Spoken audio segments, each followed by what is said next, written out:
मानगोनां रायजोफोर थांनाय 5 बोसोराव फेरेंगा बिथाङा जायखौ गावनानै मेलेम लिलिलाला गहोदोंमोन बिथां आदानि न'खराव फैदों आरो आंजों लोगोआव दङ दा फेक इनकाउन्टार खालामजानाय नैबे आदा जोंसारनि बिफा फंनैसो बुंहरदो। जोङो दा झारबारि गामि खाथि बे गियानपुर गामि बे गियानपुर गामियाव जों फैदों। आंजों लोगो दंफायो जोंहा नैबे जोंसार बिफा बेनि फिसाला जोंसारखौबो पुलिसआ गावथारदों 2020 गावथारदों।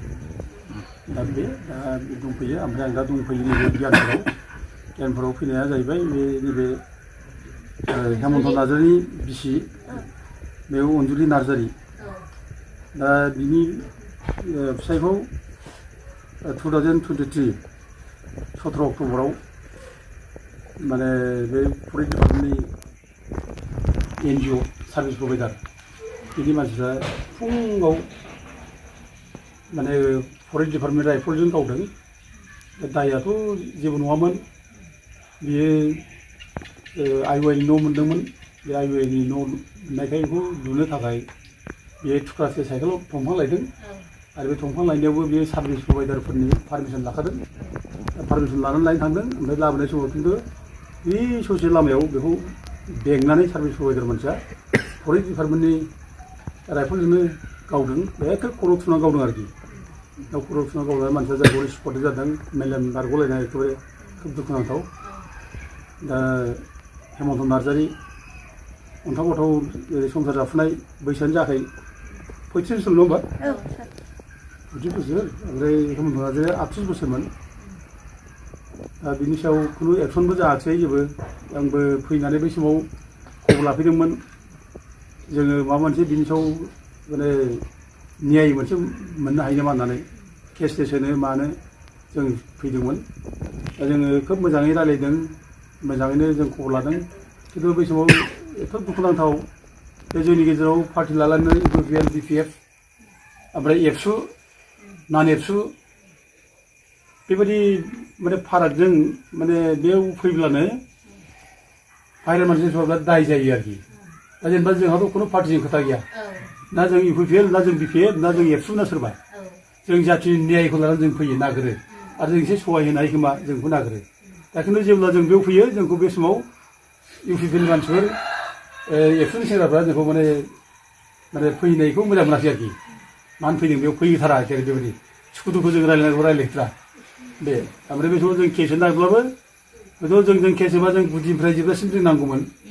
खिन्थु बेखौ लानानै जोंहा माने अनजुलि नार्जारिखौ लानानै केस हैबाय। दा बे केसआबो गुरथ'यै जाबाय।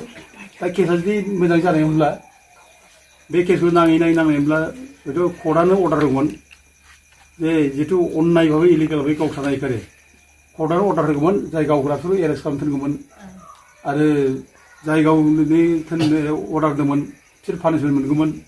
दा जेनेबा फेरेंगानि डिपार्टमेन्ट फरेस्ट डिपार्टमेन्टआ दा फेरेंगा EMआबो माने दिगदार जागौमोन। बेबो बिनि सायावबो इनकुवारि जागौमोन, बे लेभेलसिम थांगौमोन, बेयाव पानिशमेन्ट मोनगौमोन।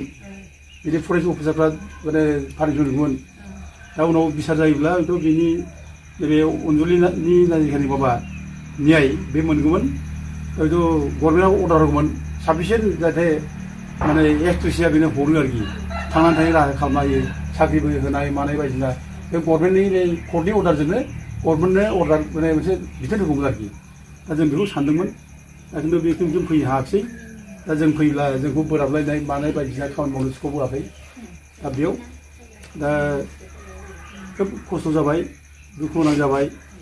फिसा सानै बे समाव अन्थाव दंमोन, दा क्लास 8आव फरायो। बिनि फिसा सासेया कस्तुरबा बालिका बिद्यालय बै माबायाव आरोखि पाटगावआव, बेयो जाहैबाय हिरा नार्जारि, क्लास 8आव फरायो।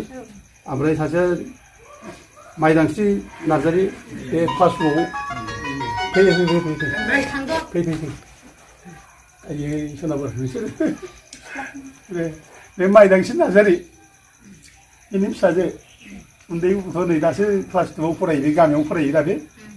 दा बे माने एफा गथ' गथ' मानसिफोर माने संसारा सेस खालामना होनाय आरोखि एथ' संसार जाफुनाय एथ' मोजां संसार बे संसारखौ दिनै आद्रा खालामना होनाय जाबाय बे माने फेरेंगानि NGO सार्भिस प्रभाइडारा गोरिब गुन्द्राब्लाबो बयनिबो जिबनाबो जिबन बयहाबो थांना थानाय हां थायो उद्देश्य थायो दा खिन्थु दिनै बेखौ माने अनादर भाबै माने अननाय भाबै मानसिनि जिबनखौ सेस खालामनानै बे न'खरखौ लांदां खालामना होनाय जाबाय दा अननाय बिराद दुखुनांथाव गथ'फोर देरदेरनायब्लाबो आलादा मोनदेरनायबो गैया न'खौ नायनोबो रावबो गैया जाहैबाय दा जों गासैबो खबरखौ जों लाजोब्बाय दा जों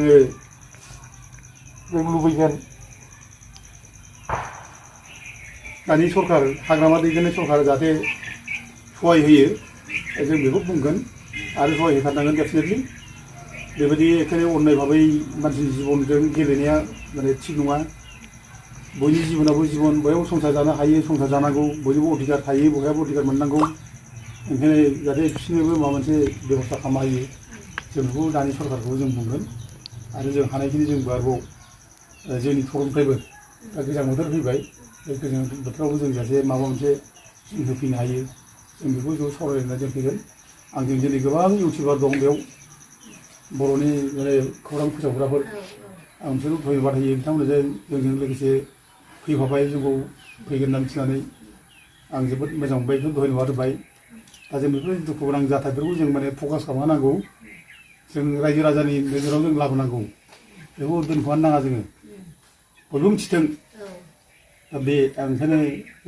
दिनै गेजेराव आङो बिथांमोनजों माने बे न'खरजों आङो बेथ' उसुबिदा जाबाय जाबो फैब्लानो दाय जालायलायो फैब्लानो एखेबारे गारि बुख्रुब नागलायनाय अबस्था एखेबारे फैब्लानो मानसिखौ माबा मोनसे खालामनो नागिरनाय थेवबो आं गियाखै जेबो मोनाखै आं ओरै फैदों थांदों जेरैबो रायलायलांनाय बे जायनानि आर'जआबो इसोरनाव जाहाथे इसोराबो सहाय होयो बे न'खरनो जाहाथे माने उपजुक्त जाहाथे मदद दानि सरकारा होयो आं बेखौ खावलायो बे गामियावनो नै जोंहा जोंसानि बिफा बेहाबो आलाय सिलाय जाबाय फिसाला गावथार जाबाय न'खरा सिलिंखार बेहाबो जाबाय नै बेहाबो दिनै गावथार जाबाय फिसाया गावथार जाबाय न'खरा सिलिंखार जाबाय दा बेबायदि एथ' गिदिर माने खैफोद खालामनानै होनायनि उनाव एथ' मानसिनि जिबनखौ सेस खालामनायनि उनाव न'खरखौ माने सिलिंखार खालामनायनि उनाव दिनै बै समनि सरकारा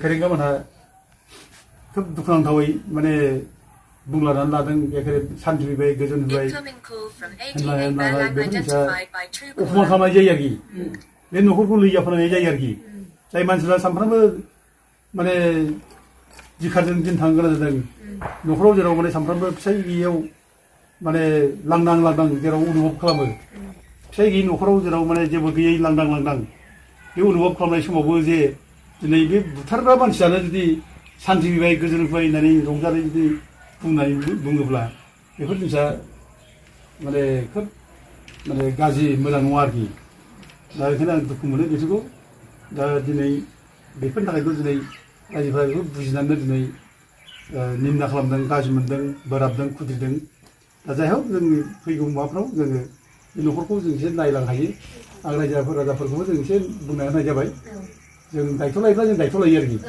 जों रायलायो गोरिब गुन्द्रानि थाखाय जों जा मावनो हायो जों मावलाङो आरो जों बे रावखौ जों माबा खालामथारा आइ आफा गोरिब गुन्द्रा जाम्बा जाम्बिखौ जों बोखांनांगौ बिसोर मोजां जानांगौ बिसोर न्याय मोननांगौ बेनि थाखाय खामानि मावो आरोखि आं मावलांगोन दे बिसोरनि थाखाय जाफिननाय सहाय लागोन आं औ दे मा नाम मोनलाय नोंना उदांस्रि माइदांस्रि नार्जारि दे